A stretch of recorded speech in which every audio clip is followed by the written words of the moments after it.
Hey everyone, this is Josh back with Cardboard Chronicles. Today I decided to change it up a little and I was bringing on someone from the Pokemon hobby. Scott has his own YouTube channel, and I was actually inspired to start my channel after watching Scott for a couple years.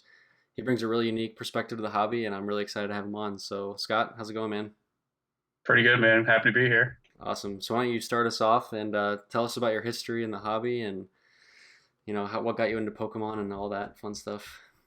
Yeah, I mean, it's similar probably to most people our age. I actually started doing sports in college, so this is like mid 2000s. I started just collecting sport cards on the side, and then Pokemon pretty quickly after. And I transitioned more into Pokemon for a number of reasons, but I still dabble in sports memorabilia a little bit less than I used to today. But yeah, I mean, I've been doing it for I think like 13 years now in total, so been at it for a long time. So, what do you collect, both sports and Pokemon? I mean, it's mainly nostalgia. I think most for me, like collecting is just continuing an experience you had before, whether that's in sports, whether that's, in non-sports like Pokemon or Magic or whatever. But yeah, for me, I played pretty much everything growing up. Played baseball, basketball, um, soccer, hockey, so I had like a foot in all these camps. So I just always had nostalgia for, that I would say like late 80s, 90s generation of sports. And yeah, I think I was spoiled too because in the '90s you got to see like Jordan and Gretzky play live, and it was surreal. Like to even now when I watch videos of them, I'm like, I can't believe these guys actually played like that. They were real. So yeah, it's definitely a nostalgic thing, and a historical thing as well. I think there's a lot of history there and achievement. So yeah, just a lot of good things, I guess. So try to like wrap your arms around everything you collect. I mean, it's tough. Like I really branched out to a lot of things. Like I do Magic now as well. I mean, my biggest thing is Pokemon. That's my expertise. Is for sure Pokemon number one. Then I would say sports is like a far second because Pokemon is just so high up there. Like how deep I got into it to a point where I like created new markets, new avenues. So um, yeah, it's really hard to capture all of it in its entirety. But I would say Pokemon for sure is the biggest chunk, and then sports, and then probably like Magic. I do some video games as well. Again, just so a lot of stuff I grew up with mainly.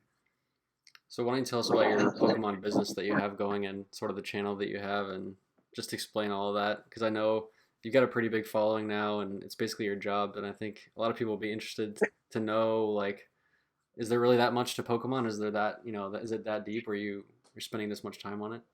Actually, I'll do a little do a little plug here. If anybody has this SMR magazine for the PSA subscribers out there, I was actually featured in this magazine. You can see that quality Steve from Blue's Clues photo right there. But yeah, like this, I mean, this pretty much summarizes it because they asked me the same question, and it was basically like, I don't know, man, like it was something I didn't plan. I just went to school. I did this as a hobby on the side, and it just kind of snowballed to a point where I hit this crossroads of like doing a typical out of college insurance job. I did that for literally 3.5 days and it was terrible. And I was like, screw it. I'm just going to go all in, trying to do like, I guess like a dealer, trader slash investor in all these collectibles.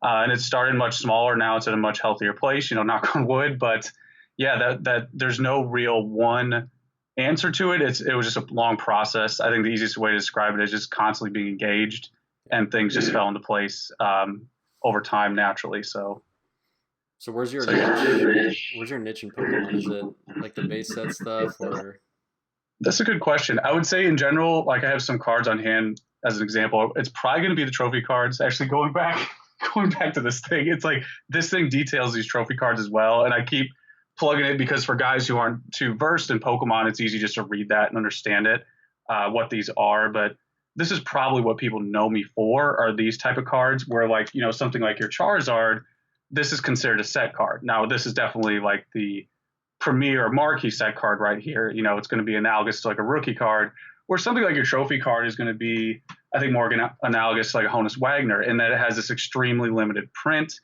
This one in particular, 6 copies were awarded to the winners of the literal World Championship, where the people play the actual game. So basically, the trophy cards have a very exclusive release, and that just enticed me like I think it was like 10 or 11 years ago when I discovered them. And that's just been the thing I've gone after primarily. It's a very unique combination. I don't know how to translate it for sports. Honus Wagner is the best off the top or off the cuff example I could think of. I was going to say one of one, but one of one is a little bit more, it's a different beast. It's a little more contrived, a little more of a sit down concept, where this is like, I would say more organic because it's for like a specific tournament or a specific purpose. So yeah, that I would say that'd be my like number one niche is the trophy card category. So are you investing in all kinds of things, or just like the higher end stuff? Where are you coming at it from an investing standpoint? I mean, I adapt constantly. I would say with collectibles right now, I would say I'm shooting more towards rarity. Where before with Pokemon, like we went back 3 years ago, I was buying a lot more of like your set cards, something like your first edition base or gold stars, things like this. Right now, I'm kind of pumping the brakes a little bit on that, not buying as much and leaning more again towards these like the rarer cards. I think because a lot of the other stuff is getting optimized.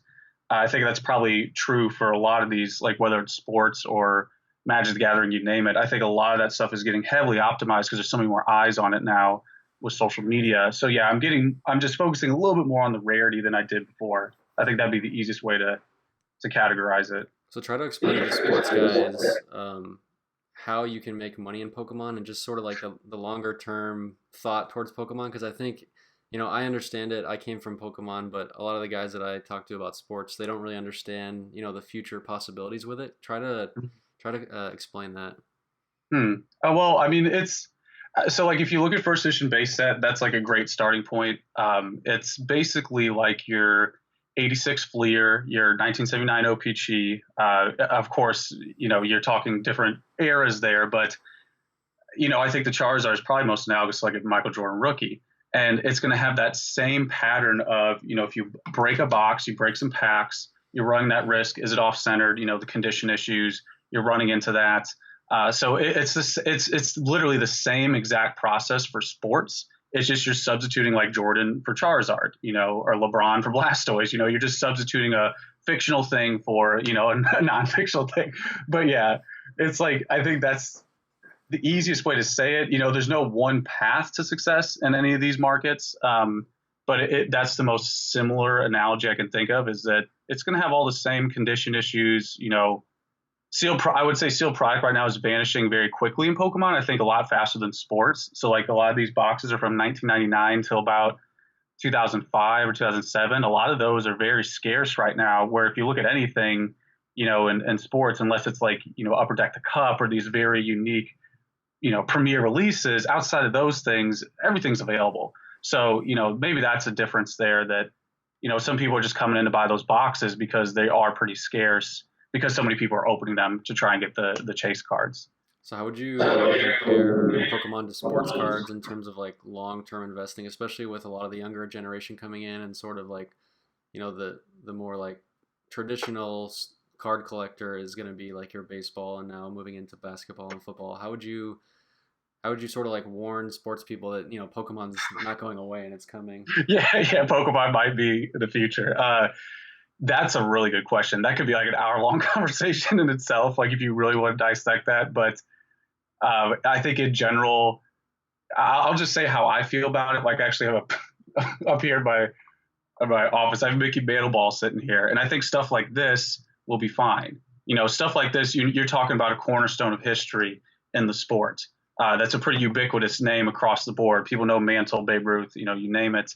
But I don't know how the mid-tier sports are going to fare over time. I think in that mid-tier range, Pokemon's going to edge it out. I think like the Gold Stars, for example, are going to edge out a lot of those mid-tier athletes. And I just don't know how that's going to stick long term. And it's an unanswerable question.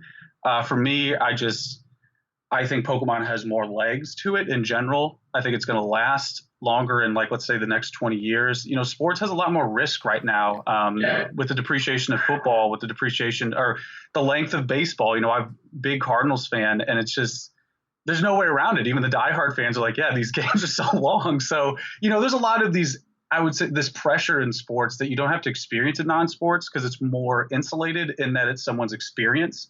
And not much is going to, I guess, temper that experience, where in sports you have steroids or these extracurricular problems. So, yeah, I mean, I would just say, to give you a more objective take, Pokemon is the largest media grossing franchise out there, larger than Star Wars.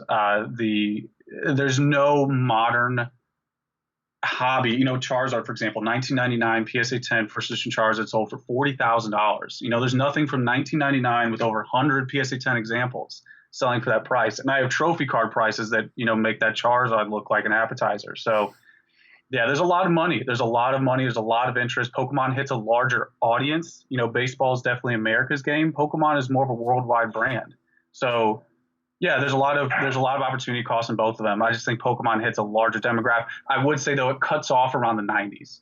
People who are born like even guys who are like 5 years old to me, they just kind of get like that glazed like 90-yard stare. They're like, what is Pokemon? Like I don't understand it. So I would say like that before that 90s generation, pre-90s, it's not much of a thing.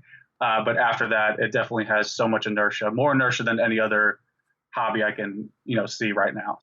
One of the things that I talk about a lot on this channel is 90s basketball. I think it's pretty analogous to Pokemon in that like that generation, our age group is coming into the hobby sort of, more recently, and over the next few years the disposable income is just going to keep going up. And with Pokemon, like you said, there's less risk and it's more of like a gradual trend up, whereas basketball guys, it's more of like this crazy ups and downs depending on who it is, right?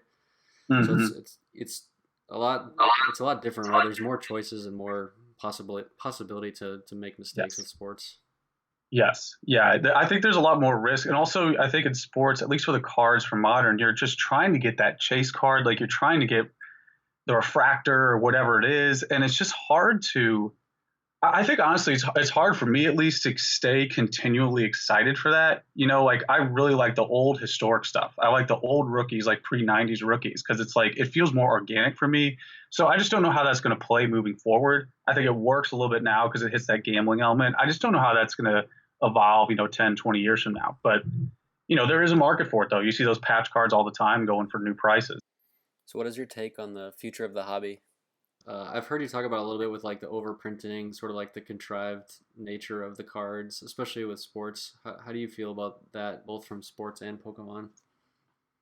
I mean, I'm confident in Pokemon in that the vintage era, I would even extend that to like the mid 2000s, is really going to sustain it no matter what modern does. How it works in Pokemon though is a little bit different. The modern cards are more for the players. Going back to like this trophy card, this is awarded for an actual player of the game. So that's what the modern stuff is meant for. And as long as that's growing with the player base, I'm good with that. Even if I can't do much with it as a business, that's fine with me because there's so much more opportunity out there in other eras. But yeah, so that is the deficit, is the saturation of the new stuff, but the silver lining is it's meant for players. It's not meant for these old school collectors. But yeah, contrasting those sports is probably more what I said earlier about I just worry about the contrived aspect with sports. I think that's my only hesitancy because, I'll always be an athlete and I always value, sports in general, but the contrived aspect does turn me away. I don't think it's doom and gloom. That's just me. It just, I don't know. If I have like, let's say $1,000 to spend, I'd rather put in something that is more organic and historic. But that may just be me at the end of the day. Sure. Yeah. So as a fellow YouTuber, can you just talk about the importance of the community of the hobby? Like you obviously understand that that's what I'm trying to do on this end. So try to like organize it for us and help everyone understand like why we do the channel, why you have the E4 forum, which I'll link that in the video. Why is that stuff important to you?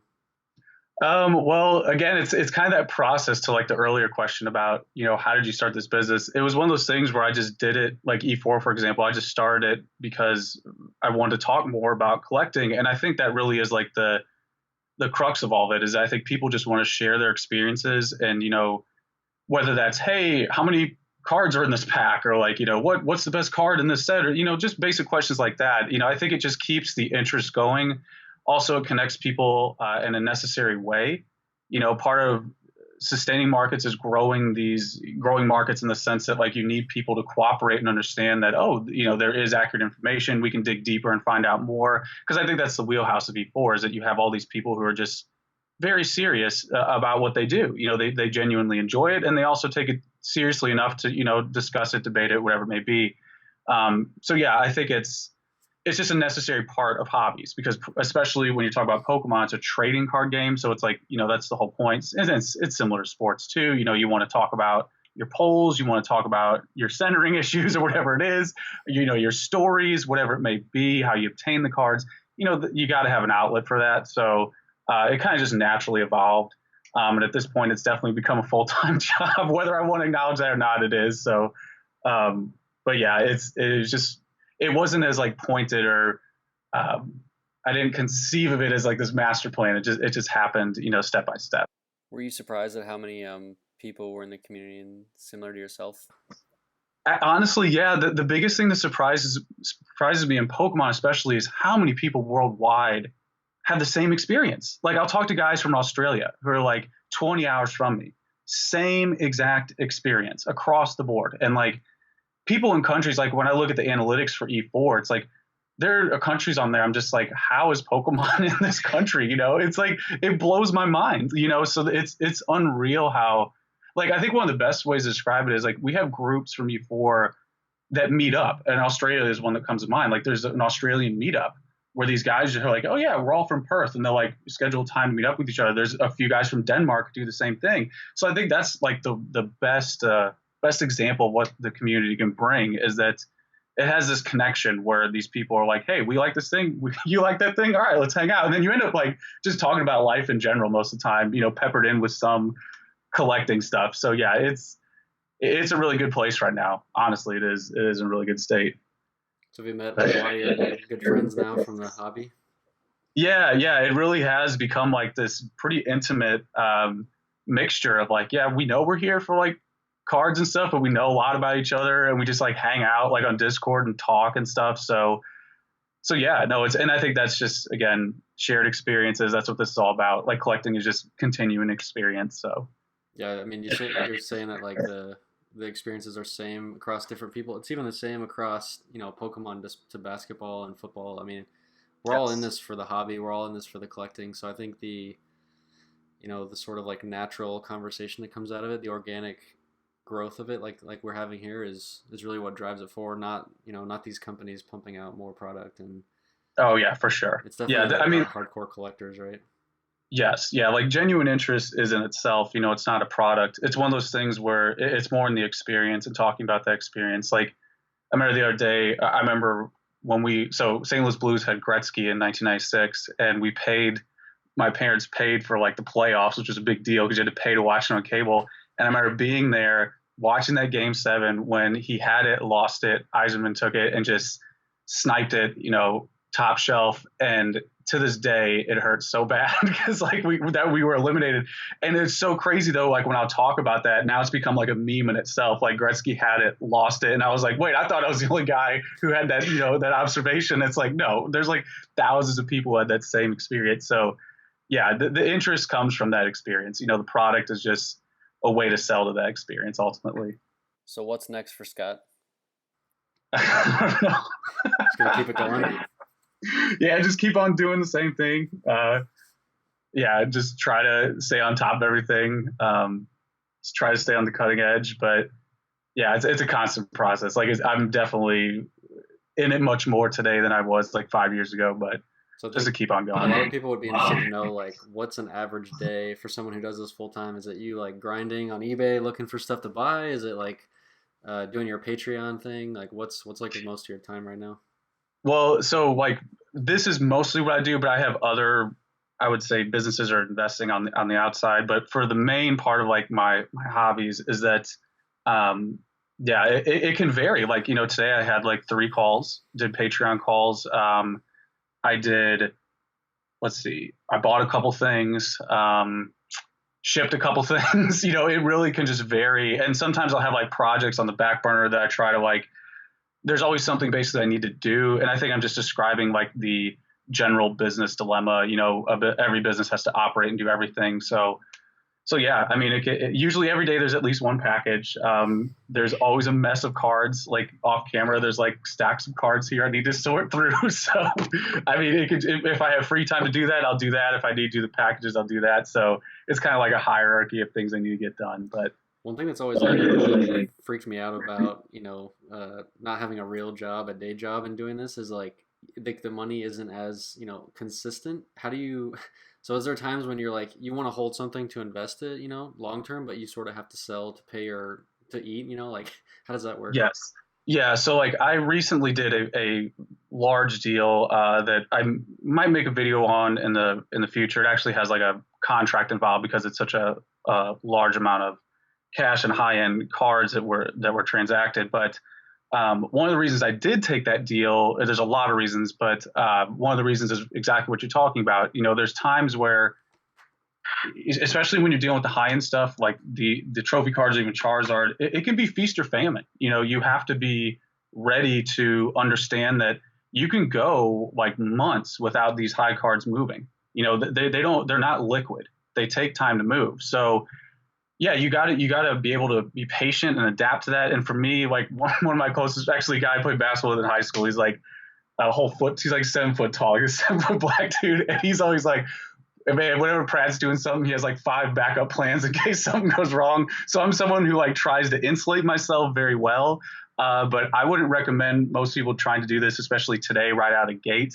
It works for me because I was first to market and I could build over time. Yeah. But unless you have a ton of capital to ease that inertia, because if you try to come in head first now, it's going to be a grind. The market's at an all-time high, so you're going to need a lot of money to battle that reality. So yeah, I mean, there is no one answer except insulation, and I've done that. I've achieved that goal, but it's been a long, part of that was a 10-year process. Some of these cards took me 10 years to acquire to get that deal done. So yeah, I mean, it's not easy. It's not an easy thing. I would never recommend it to anyone unless you have you're already kind of there and you can go a little bit further, sure. But if you're not doing it at all, don't try to just jump in head first. So did you have a lot of cards on hand before you started?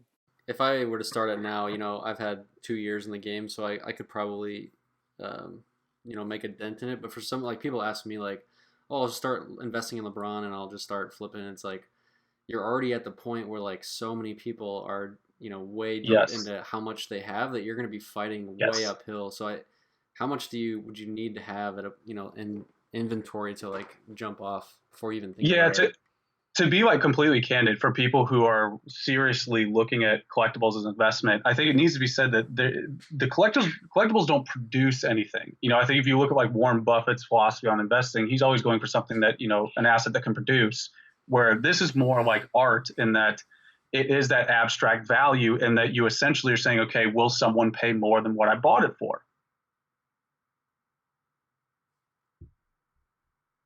Item, whether it's like a Jordan rookie that's extremely historic, or like a base card in like a brand new upper deck release. There's a wide range of risks and opportunities. So yeah, I think what you're saying is indicative of the market now, that a lot of people are saying investing, and maybe they'll make like $50, $100 here and there flipping cards, but it's not something you can easily stumble into. It's not something you can easily get into. When you talk to these even art dealers, or you get into gemstones like diamonds, or if you want to look at sports, vintage sports, these are very exceptional situations. They're not normal scenarios. Like even me, this whole Pokemon thing is very exceptional, to the point where no one's ever done this before. It's a created market that didn't exist before, because of a lot of factors that are very difficult to replicate. So yeah, that's always what I tell people, is that it's not easy. You could definitely, there's opportunity for sure all the time in high markets and bear markets or bull markets, but the opportunity to replicate it one to one like that,